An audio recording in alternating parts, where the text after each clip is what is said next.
it's Maria here from GoalieTrainingPro.com. Welcome to Goalie Training Pro TV, episode 32, if you can believe it. 33, maybe 30. But anyway, I spoke about it a bit last week, and so I knew there would be questions about it. So three of the things actually that I find when I go to camps that's the most striking to me is that goalies, and this is all levels, this is even like the pro groups, they don't have a good mobility program. They have sort of a routine, but it isn't a strategic routine mobility program. It's just kind of some stretches. Then you don't have a good warm-up before you go on the ice. You use every time before you go on the ice, not just, oh, this is a big game, I better do my warm-up. And then the third piece is that you don't have a good restorative strategy for when you come off the ice. And again, when you come off the ice every time, not just after a big game.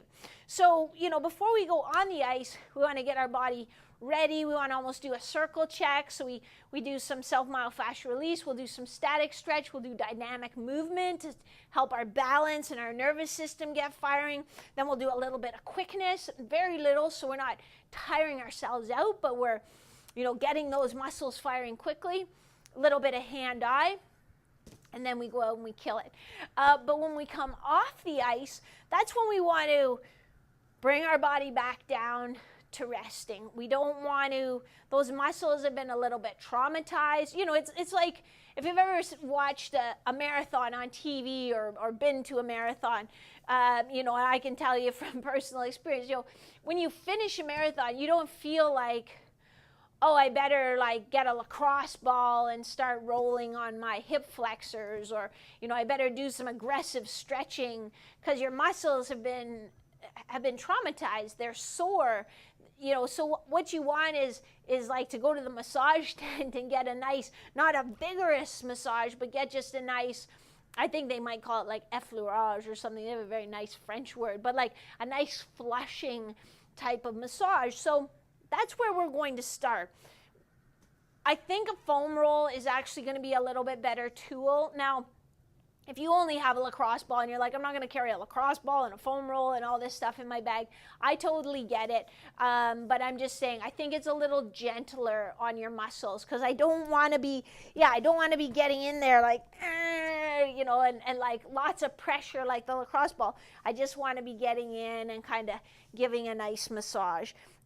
Ideally, you would do this before you leave the rink, but I totally understand too. Sometimes there are restrictions and there's just not time. So do it as soon as you can after you've come off the ice, whatever that is. So we're just going to start nice and easy. You'll get a little bit of roll. And again, I don't want to spend a lot of time. And, I think the best program is the program that you're going to do. So we could make something that's 40 minutes long. Well, you're not going to do 40-minute recovery after you come off the ice. So if we make one that's like 10 or 15, that's pretty doable. So you just spend about 30 seconds. You'll do it on both sides. I'm just going to show you on one. So nice and easy there. You'll come nice and easy. Not on your shin bone. So see how I've got my foot turned in, so I'm on the outside of that shin, so I'm not on my shin bone at all, but just again, I'm not putting a lot of pressure. I'm using my hands and my other leg to take off that pressure. I can come onto my quadriceps. Again, I'm using my arms to sort of help support me. I'm getting the sides, the middle,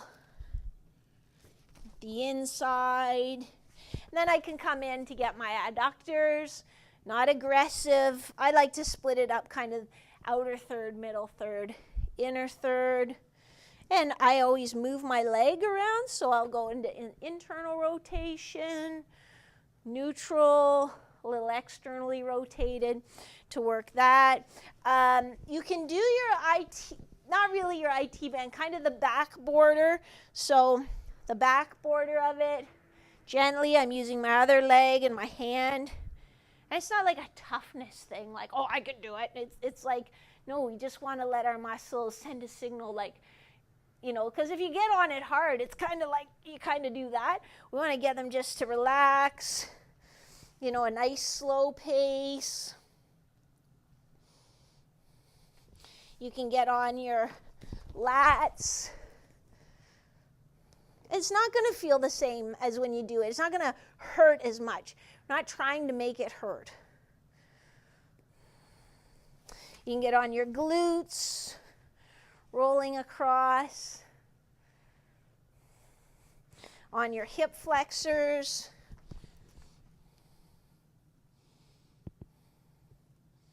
So those are kind of the areas that I would target. Then I would come into a side lying, so just using my arm to rest my head.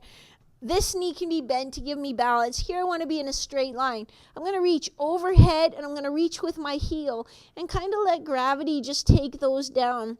What I feel in terms of a stretch is a little stretch kind of in my side and here. And what I'm going to do in this position is breathe in through my nose for 4 seconds. I'm going to hold my breath for 4 seconds with full, trying to breathe into this side as much as I can. And then I'll breathe out through my mouth for 6 seconds, and I'll do 3 on each side. So it'll look like this.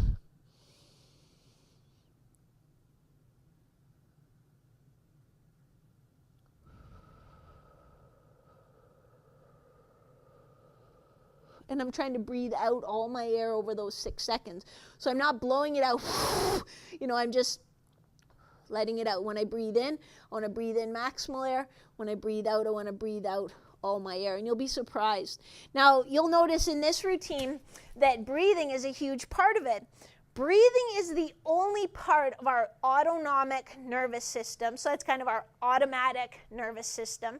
And the only part of our, well, sympathetic nervous system is sort of our fight or flight system, which kind of gets fired up when you're in a game, and it's a part of the autonomic nervous system. Breathing is the only part of that we can consciously control. You know, we can't consciously be like, I'm going to make my blood pressure go down now, you know, and do that. It doesn't work. But you know, breathing is, so even, you know, think of a time even when you've just been anxious and you're, you know, kind of getting pain, you can just say, you know, breathe, just.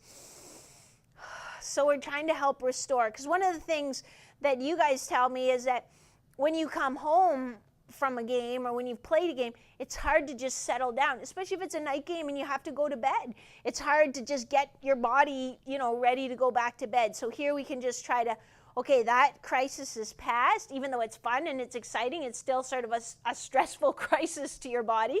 It's just like, yeah, just relax. Let's get back to base level. Let's get those hormones coming back to base level and just start that recovery process.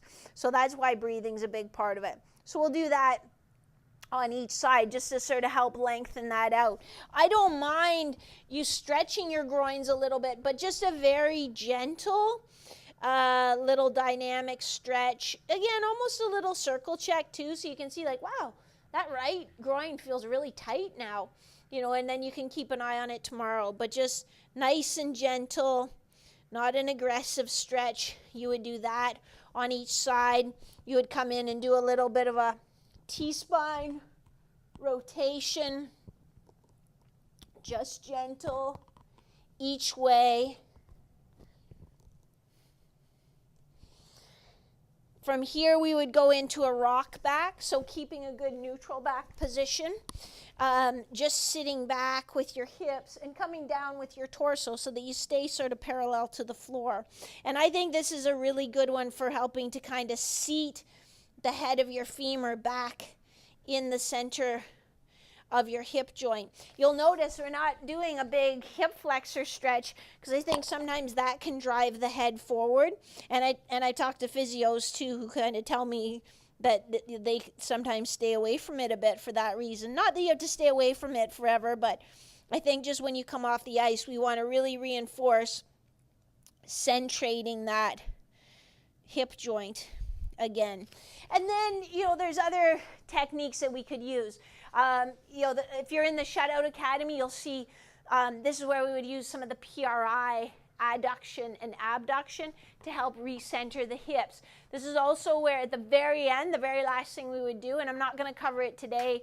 I actually did a whole episode on it And again, it's a little more involved. It's in the Shutout Academy modules. If you're in that, you'll know what I mean. But this is also where we would put an Aldoa at the very, very end, often the one with your feet on the wall, so that we're getting a little bit of a relaxation, elevating those legs, helping, you know, to get some blood return.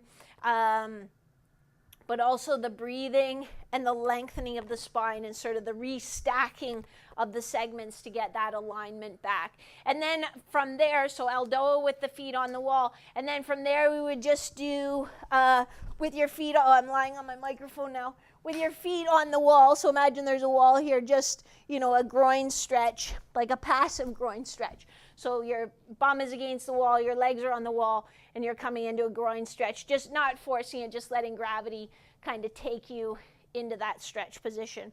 And we would hold that. That would be our last thing. We would hold that for 2 minutes. So again, if you don't know the PRI and the Aldoa, that's totally fine. Yeah, they're almost, well, Aldoa, I did a whole Goalie Training Pro TV episode on it, so you can find that on YouTube. But they're just that involved that I don't want to sort of glance over them.